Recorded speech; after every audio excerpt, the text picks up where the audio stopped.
რუსეთის პრეზიდენტ ვლადიმირ პუტინს ძალაუფლება და პოპულარობა მნიშვნელოვნად შეუმცირდა მას შემდეგ, რაც მან 2022 წელს უკრაინაში შეჭრის საბედისწერო გადაწყვეტილება მოეტილება მიიღო. მისი ქვეყანა იზოლირებულია, მისი ეკონომიკა განადგურებულია. მისმა არმიამ თითქმის ვერც ერთი დასახული მიზნის მიღწევა ვერ შეძლო, ხოლო თავად ის არასდროს გამოიყურებოდა ასე სუსტად. მაგრამ პუტინს ყოველთვის ერთი უმნიშვნელოვანესი გადარჩენის გზა ჰქონდა: ნავთობი. ნავთობი, რომელიც გლობალური ეკონომიკის სისხლძარღვია, დიდი ხანია რუსეთის მთავარი საექსპორტო პროდუქტია, რაც ქვეყანას საკმარის შემოსავალს აძლევს, რომ შეინარჩუნოს მისი მერყევი ფინანსები და კრემლის საომარი მანქანა მუშაობდეს. სამწუხაროდ პუტინისთვის ეს გადარჩენის გზა ახლა შეიძლება გაწყდეს. უკრაინამ სრულად გაანადგურა რუსეთის ნავთობის სექტორი და აქედან დაბრუნების გზა აღარ არსებობს. და ეს არ არის ისე, თითქოს პუტინი არ გაეფრთხილებინათ. უკრაინის ძალებმა თავიანთი განზრახვები დიდი ხანია ნათლად დააფიქსირეს. სინამდვილეში ისინი ომის ადრეული ეტაპებიდანვე ესხმიან თავს რუსეთის ნავთობის ინფრასტრუქტურის ობიექტებს, როგორიცაა ნავთობგადამამუშავებელი ქარხნები, ნავთობის წარმოების საწარმოები, საცავები, ტანკერები და მილსადენები. მაგრამ 2025 წელს მათ მნიშვნელოვნად გააძლიერეს ინტენსივობა და უფრო მეტი შეტევა განახორციელეს კრემლის ენერგეტიკული სექტორის ყველაზე მნიშვნელოვან ობიექტებზე. ხელახლა და ხელახლა ვრცელდებოდა ცნობები, რომ მსხვილი ნავთობგადამამუშავებელი ქარხნები ცეცხლში გაეხვია, ან ტანკერები ღამის დრონების რეიდებსა და მოულოდნელ სარაკეტო დარტყმებში აპეთქდა. ხელახლა და ხელახლა რუსეთი ხედავდა, როგორ ადიოდა უთვალავი გალონი ნავთობი პირდაპირ კვამში, იძულებული იყო ეყურებინა, როგორ მცირდებოდა მისი წარმოებისა და ექსპორტის შესაძლებლობები, სულ უფრო მცირე დონეზე, რაც პირდაპირ აისახა მის ექსპორტსა და მოგების პოტენციალზე. ისინი აკეთებდნენ ყველაფერს, რაც შეეძლოთ ამ ობიექტების დასაცავად. აკენებდნენ საჰაერო თავდაცვის სისტემებს და ქვეყნის რეზერვისტებსაც კი იძახებდნენ სასიცოცხლოდ მნიშვნელოვანი ინფრასტრუქტურის დასაცავად და შემდგომი შეფერხებების თავიდან ასაცილებლად. მაგრამ არაფერი მუშაობდა. თავდასხმები გაგრძელდა და უკრაინა არ ნელდება. სინამდვილეში პირიქით ხდება. უკრაინა ზრდის თავდასხმების ინტენსივობას და კიდევ უფრო დიდ ზეწოლას ახდენს რუსეთის ყველაზე მნიშვნელოვან ინდუსტრიაზე. ეს დასრულდა იმით, რასაც როიტერსი და სხვა მედია ორგანიზაციები თანამედროვე რუსეთის ისტორიაში ნავთობის მიწოდების ყველაზე სერიოზულ შეფერხებად აფასებენ. სტატისტიკაც ამას ადასტურებს. ანგარიშები აჩვენებს, რომ რუსეთის ნავთობის ექსპორტის შესაძლებლობა შთამბეჭდავი 40%-ით შემცირდა. ეს დაახლოებით 2 მილიონ ბარელ ნავთობს შეადგენს დღეში. 2 მილიონი ბარელი, რომელსაც რუსეთი ადრე ყოველდღიურად ყიდდა მსოფლიოს სხვადასხვა ქვეყანაზე და ამ გზით უზარმაზარ თანხებს იღებდა თავისი ეკონომიკისთვის საშუალო წლის განმავლობაში. 2 მილიონი ბარელი, რომელიც კრემლის საომარი მანქანის გამოკვებას უწყობდა ხელს, რაც რუსეთს აძლევდა საშუალებას გაეგრძელებინა თავისი ტექნიკის საწვავით მომარაგება, ჯარისკაცებისთვის ხელფასების გადახდა და მეტი, ბომბის, რაკეტისა და დრონის წარმოება, უკრაინული ქალაქებისა და დასახლებული პუნქტების დასარტყმელად. სასიცოცხლოდ მნიშვნელოვანი ფუნდამენტური შემოსავლისა და მხარდაჭერის წყარო, რომელიც უკრაინამ მნიშვნელოვნად შეამცირა და ეს ერთ დღეში არ მომხდარა. ეს არის ხანგრძლივი კამპანიის შედეგი, რომელიც მოიცავდა მიზანმიმართულ ზუსტ დარტყმებს, რაც მოითხოვდა ექსპერტულ დაგეგმვას და უნაკლო შესრულებას. ეს დარტყმები გაახორციელდა 2025 წლის განმავლობაში და გაგრძელდა 2026 წელსაც, როდესაც უკრაინა რეგულარულად ამოიცნობდა ახალ სამიზნეებს, ადგენდა გეგმებს მათი დაზიანებისა თუ განადგურებისთვის და ამ გეგმებს უმოწყალო ეფექტიანობით ასრულებდა. მაგალითად, მხოლოდ 2026 წლის მარტში რუსეთის ყველაზე მნიშვნელოვან ნავთობის ობიექტებიდან რამდენიმე მასშტაბური თავდასხმა განხორციელდა. მაგალითად, თვის დასაწყისშივე უკრაინამ დარტყმა მიაყენა ნოვოროსიისკის ნავთობის ტერმინალს. კრასნოდარის მხარეში მდებარე შავი ზღვის სანაპიროზე განლაგებული ეს პორტული ქალაქი ნავთობის ექსპორტისთვის უკიდურესად მნიშვნელოვანი ადგილია. შეშკარის ნავთობის ობიექტზე მილიონობით ბარელი მიიღება სხვა ნავთობგადამამუშავებელი ქარხნებიდან და ინახება ამ ადგილზე, სანამ ტანკერებზე დატვირთავენ. ამ ტანკერებიდან ბევრი რუსეთის სამართვენო ჩრდილოვანი ფლოტის ნაწილია, რომელიც ასობით სატრანსპორტო ხომალდით შექმნილ ფარულ ქსელს წარმოადგენს. ისინი არღვევენ საერთაშორისო სანქციებს, რადგან აგრძელებენ ნავთობის გატანას რუსეთიდან სხვა ქვეყნებში და ქვეყანაში ფინანსების შემოდინებას, რათა ომი გაგრძელდეს. თუმცა 2 მარტის ღამეს ადგილობრივმა თვითმხილველებმა განაცხადეს, რომ უკრაინული დრონების შესვლის შემდეგ შეშკარის ნავთობის ტერმინალი ცეცხლში გაეხვა. ადგილობრივმა მერმა ანდრეი კრავჩენკომ დაადასტურა თავდასხმა, ხოლო ადგილობრივმა მცხოვრებლებმა ინტერნეტში ატვირთეს ფოტოები და ვიდეოები, სადაც ნაჩვენებია ობიექტი ცეცხლში. ეს არც კი იყო პირველი შემთხვევა, როცა ეს ობიექტი დაზიანდა. მაგალითად, 2025 წლის ნოემბერში ნოვოროსიისკში ნავთობის ჩატვირთვა დროებით შეჩერდა უკრაინული დარტყმის შემდეგ. იმავე თვეში შესგარიშის ობიექტი კიდევ ერთხელ დააზიანა უკრაინამ. ბოლო თავდასხმის შემდეგ ცნობების მიხედვით ეს ნავთობის ტერმინალი, რომელიც ჩვეულებრივ დღეში 700,000 ბარელამდე ნავთობის გატარება შეუძლია, ბევრად ნაკლებ სიმძლავრეზე მუშაობს. ხოლო რამდენიმე კვირის შემდეგ 16 მარტს გავრცელდა ცნობები კიდევ ერთი წარმატებული უკრაინული დარტყმის შესახებ, ასევე კრასნოდარის მხარეში. ამჯერად ლებინსკის ქალაქში, რომელიც მდებარეობს ბოლშაია-ლაბას მდინარის პირას, ფრონტის ხაზიდან 300 მილის, ანუ 500 კილომეტრის დაშორებით. ამით უფრო ზუსტად კი დაახლოებით 2 საათზე უკრაინული დრონების ეკიპაჟებმა სამიზნედ აირჩიეს ქალაქის ნავთობის საცავი, რომელიც წარმოადგენს მნიშვნელოვან კვანძს რუსეთის საწვავის წარმოების ობიექტებსა და უკრაინის სამხრეთ რეგიონებში ფრონტის ხაზზე მიმდინარე სამხედრო ოპერაციებს შორის. ადგილობრივმა ტელეგრამ არხებმა დილის ადრეულ საათებში დაიწყეს ნავთობის საცავის მახლობლად აფეთქებების შესახებ ცნობების გავრცელება. მალევე კი გამოჩნდა ვიდეოები და ფოტოები, სადაც ჩანს ალი, რომელიც ჰაერში იფრქვევა და კვამლის სვეტები, რომლებიც რამდენიმე საწვავის საცავის ზემოთ ცასავსებს. ცეცხლი გავრცელებული ინფორმაციით დილამდე გაგრძელდა და ყოველი გასული წუთით რუსეთის ყველაზე ძვირფასი და მნიშვნელოვანი რესურსი სულ უფრო და უფრო იკარგებოდა. ცეცხლის სრულად გაკონტროლებასა და საბოლოოდ ჩაქრობას 4 სახანძრო ბრიგადა და სამაშველო ჯგუფები დასჭირდა, რომლებსაც კიდევ უფრო მეტი ადამიანური რესურსი დაეხმარა. მაგრამ იმ დროისთვის ზიანი უკვე მიყენებული იყო და კიდევ უფრო მეტი ზიანი იყო მოსალოდნელი. 21 მარტი ლიბინსკის თავდასხმიდან მხოლოდ 5 დღის შემდეგ უკრაინის დრონებმა კიდევ ერთხელ მიიტანეს დარტყმა. ამჯერად მათი დრონები შენიშნეს ცაში სარატოვის ნავთობგადამამუშავებელი ქარხნის თავზე, რომელიც მდებარეობს რუსეთის სამხრეთ-დასავლეთში, სარატოვის რეგიონში. სახელმწიფო კომპანია როსნეფტის საკუთრებაში და მართვაში მყოფი ეს ერთ-ერთი უძველესი ნავთობგადამამუშავებელი ქარხანაა რუსეთში, რომელიც ჯერ კიდევ ფუნქციონირებს. ის განსაკუთრებულად დიდია ნავთობის გადამუშავების გამორჩეული მოცულობით, დაახლოებით 4,8 მილიონი ტონა. ეს რუსეთის ნავთობის ინდუსტრიის ერთ-ერთი საკვანძო ნაწილია, რომელსაც შეუძლია აწარმოოს 20-ზე მეტი სხვადასხვა სახეობის საწვავი და ქვავი და ქიმიური პროდუქტი, მათ შორის ბენზინი, დიზელი და მაზუთი. ის ასევე აწარმოებს ვაკუუმურ გაზოილსა და ტექნიკურ გოგირდს, კიდევ 2 მნიშვნელოვან ინგრედიენტს, რომლებიც ამოძრავებს რუსეთის სამრეწველო კომპლექსებსა და სამხედრო მანქანებს. არასაკვირველია, რომ ეს ადგილი უკრაინული ძალებისთვის თავიდანვე პრიორიტეტულ სამიზნედ იქცა. ომის დაწვების შემდეგ მათ აქზე 12-ზე მეტჯერ მიიტანეს იერიში. და 21 მარტის დარტყმა ერთ-ერთი ყველაზე ეფექტური იყო, რამაც ნავთობგადამამუშავებელი ქარხანა აიძულა, სრულად შეეწყვიტა ოპერაციები. ასტრას ტელეგრამ არხის მიხედვით, რომელმაც რუსეთის საგანგებო სიტუაციების სამინისტროს ოფიციალურ წყაროებზე დაყრდნობით გაავრცელა ინფორმაცია, თავდასხმის შედეგად დაზიანდა ნავთობის მეორადი გადამამუშავებელი დანადგარი და დიდი ვერტიკალური საცავი ავზი. ასევე ცეცხლი გაუჩნდა დიზელის ავზს, რომლის ტევადობაც უზარმაზარი 10,000 ტონაა. ხოლო შემდგომმა ხანძარმა ფართო ტერიტორიაზე, სულ მცირე 4,300 კვადრატულ ფუტზე, ანუ 400 კვადრატულ მეტრზე გავრცელდა. ამასთან ერთად დრონების ნამსხვრევები ასევე დაეცა ახლომდებარე თბო ელექტროსადგურს და დამატებითი ზიანი მიაყენა. ეს ყველაფერი უკრაინის მსოფლიოში წამყვანი დრონების საბრძოლო ჯგუფების მძიმე შრომისა და ფრთხილი მომზადების შედეგი იყო. მათ შორის პირველი ცალკეული ცენტრი, 414 მაჯიარის ფრინველების ბრიგადა და 413 რეიდის პოლკი, რომლებიც სხვა უკრაინული თავდაცვის ძალების ჯგუფებთან ერთად მოქმედებდნენ. როსნეფტის ობიექტები, როგორიცაა სარატოვის ნავთობგადამამუშავებელი ქარხანა, იმდენად ხშირად და ძლიერ დაზიანდა, რომ კომპანია სასოწარკვეთილად ეძებს მათ დასაცავად ახალ გზებს. მაგრამ რასაც არ უნდა აკეთებდეს, ეს არ მუშაობს.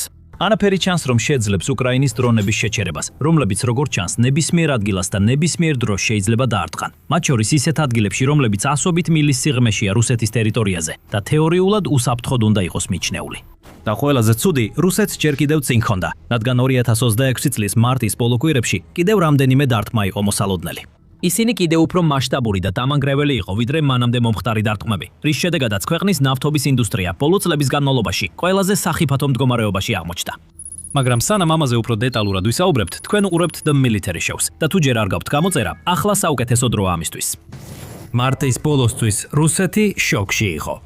არა მარტო მისი სახმელეთო ძალები განაგრძობდნენ სერიოზული წინსვლის გარეშე ბრძოლას, როცა ერთ-ერთი შეტევითი ჯგუფი მეორის შემდეგ უკრაინის დამცველების მიერ ნადგურდებოდა, არამედ მისი ნავთობის ინფრასტრუქტურაც რამდენიმე დამანგრეველი დარტყმის მსხვერპლი გახდა, კიევის დრონების წყალობით. შემდეგ იყო თავდასხმა პრიმორსკის ნავთობის ტერმინალზე. ლენინგრადის რეგიონში მდებარე რუსეთისა და ფინეთის საზღვართან ახლოს. პრიმორსკი რუსეთის მუსეთის მეორე უდიდესი ბალტიის პორტია, სანქტ-პეტერბურგის შემდეგ. ეს რუსეთის ნავთობის ექსპორტისთვის ბალტიის ზღვის გავლით უკიდურესად მნიშვნელოვანი ადგილია, სადაც ყოველწლიურად ათეულობით მილიონი ტონა ნავთობი და ნავთობპროდუქტები გადის. ეს ასევე ბალტიის მილსადენის სისტემის საბოლოო წერტილია და რუსეთის ეგრეთ წოდებულ ჩრდილოვანი ფლოტის გადაზიდვების ცენტრალურ წერტილს წარმოადგენს. ამ კერძო საკუთრებაში მყოფი ტანკერებიდან ბევრი რეგულარულად შედის და გამოდის პრიმორსკის პორტში. ურალის ნედლი ნავთობის ექსპორტს ახორციელებს ოფიციალური არხების მიღმა და კრემლისთვის არალეგალურ, მაგრამ მომგებიან შემოსავლის წყაროს ქმნის. მაშინაც კი თუ ასეთი კრიტიკული ადგილის მცირე დაზიანება მოხდება, ეს სერიოზულ გავლენას მოახდენს რუსეთის ენერგორესურსების გადაზიდვებსა და მიმდებარე ინფრასტრუქტურაზე. მაგრამ უკრაინას მცირე დაზიანება არ აინტერესებდა. მას სურდა პორტი ცეცხლში გაეხვია და რაც შეიძლება დიდი არეულობა და განადგურება გამოეწვია. ამიტომ 23 მარტის ღამეს კიევის ძალებმა მასშტაბური დრონების შეტევა წამოიწყეს. მრავალი დრონი მიემართებოდა პრიმორსკის მიმართულებით. ეს იყო უფრო ფართომასშტაბიანი იერიშის ნაწილი, რომლის დროსაც გავრცელებული ინფორმაციით რუსმა ოფიციალურმა პირებმა დაახლოებით 250 დრონი ჩამოაგდეს სხვადასხვა რეგიონში, მათ შორის ლენინგრადში, კურსკში, მოსკოვში და ბელგოროდში. მიუხედავად იმისა, რომ ამ ტერიტორიაზე რუსული საჰაერო თავდაცვა მოქმედებდა, უკრაინის რამდენიმე დრონმა მაინც შეძლო მიზნამდე მიღწევა და მასშტაბური ხანძარი გამოიწვია ნავთობის ექსპორტის დიდ ჰაბში. პერსონალი სწრაფად ევაკუირდა და ოპერაციები შეჩერდა, რადგან ხანძარი გავრცელდა. ზიანი მიადგა როგორც რეზერვუარების პარკს, ასევე ნავთობის გადატვირთვის ინფრასტრუქტურას. რეგიონის გუბერნატორმა ალექსანდრ დროზდენკომ დაადასტურა, რომ დრონმა დაარტყა საწვავის საცავავს, რის შედეგადაც ხანძარი დაიწყო. ხანძარს საწინააღმდეგო ბრიგადები ადგილზე გაიგზავნა, თუმცა მათ გაუჭირდათ ცეცხლის ლოკალიზება. სოციალურ ქსელებში გავრცელებულ ფოტოებზე რამდენიმე დრის განმავლობაში ჩანს ობიექტიდან ამოსული სქელი შავი კვამრის სვეტები თავდასხმის შემდეგ. თანამედროვე სატელიტურმა სურათებმაც დაადასტურა, რომ მინიმუმ 4 საწვავის აუზი იყო ცეცხლში გახვეული და მიუხედავად იმისა, რომ ობიექტმა საბოლოოდ შეძლო მუშაობის განახლება, ის ამას მნიშვნელოვნად შემცირებული სიმძლავრით ახერხებდა. 25 მარტს დრონები კვლავ გამოჩნდნენ და კიდევ ერთ რუსულ ნავთობორცს, უცლუგას, ცეცხლი წაუკიდეს. მიუხედავად იმისა, რომ ეს ადგილი უკრაინის საზღვრიდან დაახლოებით 620 მილის, ანუ 1000 კილომეტრის დაშორებით მდებარეობს, კიევის საოცარმა დრონების გუნდებმა შეძლეს თავიანთი უპილოტო საფრენი აპარატები. წარმატებით გაეგზავნათ რუსეთის ლენინგრადის რეგიონის ჩრდილო-დასავლეთ ნაწილში, ბალტიის ზღვის ამბაზამდე. გუბერნატორი დროზდენკო კიდევ ერთხელ იზოლებული გახდა ცუდი ამბავი ეთქვა და რუს საზოგადოებას აცნობა, რომ მეხანძრეები კიდევ ერთ ხანძართან საბრძოლველად გამოიძახეს. დროზდენკომ ასევე სცადა თავდასხმის გავლენის დაკნინება, მაგრამ სოციალურ ქსელებში გავრცელებულმა ცნობებმა და ინტერნეტში ატვირთულმა ფოტოებმა სრულიად სხვა სურათი აჩვენა. ადგილობრივები მინიმუმ 10 აფეთქებას ითვლიდნენ ამ ტერიტორიაზე. ადგილობრივები ასევე საუბრობდნენ უზარმაზარ ნათელ ცეცხლზე, რომელიც ღამისცას ანათებდა, ხოლო განთიადისას ჰაერში შავი კვამლის სვეტი იდგა. კიდევ ერთხელ ეს თავდასხმა რუსეთის ნავთობების ინდუსტრიის ერთ-ერთ ყველაზე პროდუქტიულ ობიექტზე იყო მიმართული. ამბობენ, რომ უცლუგას პორტს ყოველდღიურად დაახლოებით 700,000 ბარელი ნავთობის გატარება შეუძლია. ეს ასევე ძალიან მნიშვნელოვანი საწარმო ობიექტია, რომელიც ყოველწლიურად 45 მილიარდ კუბურ მეტრამდე ბუნებრივ გაზს ამუშავებს. და აწარმოებს დაახლოებით 30 მილიონ ტონა გათხევადებულ ბუნებრივ გაზს, ანუ LNG-ს, ასევე მილიონობით ტონა ეთანსა და გათხევადებულ ნავთობის გაზს, ანუ LPG-ს. რადგან ეს ესეთი მნიშვნელოვანი ადგილია, უკრაინამ მასზე რამდენჯერმე მიიტანა იერიში. უკრაინის უსაფრთხოების სამსახურის პირველი სერიოზული დარტყმა ჯერ კიდევ 2024 წლის იანვარში განხორციელდა, ხოლო მეორე იერიში 2025 წლის აგვისტოში მიიტანეს.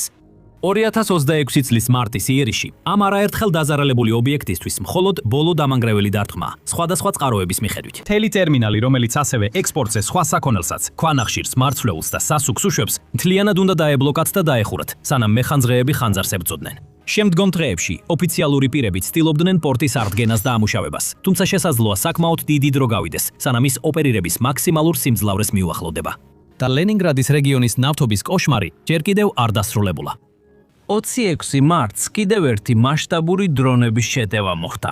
ამჯერად უკრაინის დრონები შეიკრიბნენ რუსეთის ერთ-ერთ უდიდეს ნავთობგადამამუშავებელ ქარხანასთან, კირიშის ნავთობქიმიურ სინთეზთან, ანუ კინევთან, რომელიც მდებარეობს სანქტ-პეტერბურგთან ახლოს, რუსეთის მეორე უდიდეს ქალაქთან.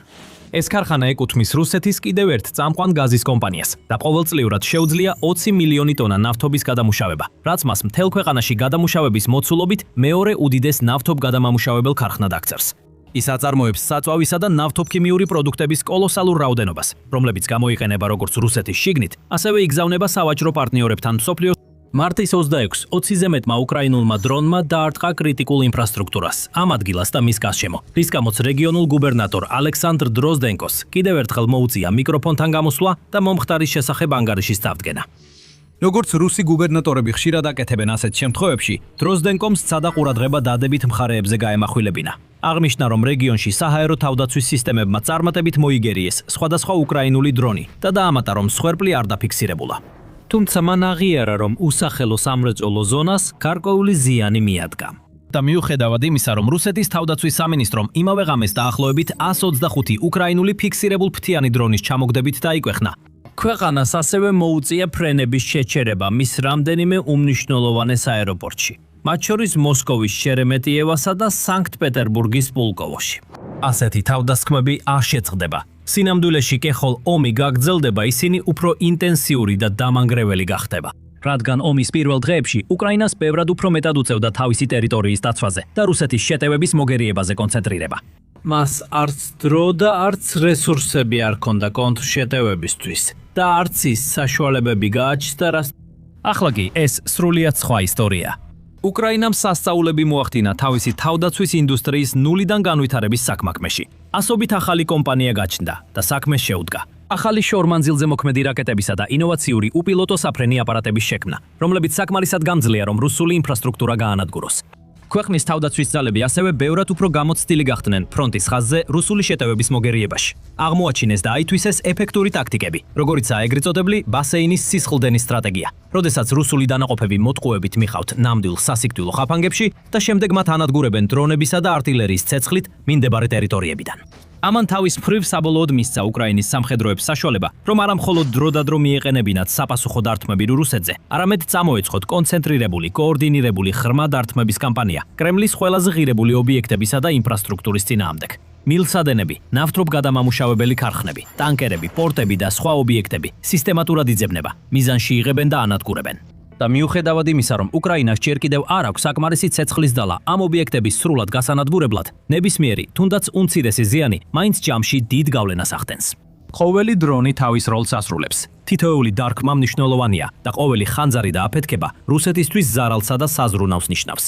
და ყოველჯერზე, როდესაც ამ მსხვილ ობიექტებს დარტყმა მიადგება, ისინი თითქმის ყოველთვის დროებით უნდა გამოიხთოს, სანამ პერსონალს ევაკუაციას ჩაუტარებენ, ხანძარს ჩააქრობენ და დაზიანებულ ადგილებს შეამოწმებენ და შეაკეთებენ.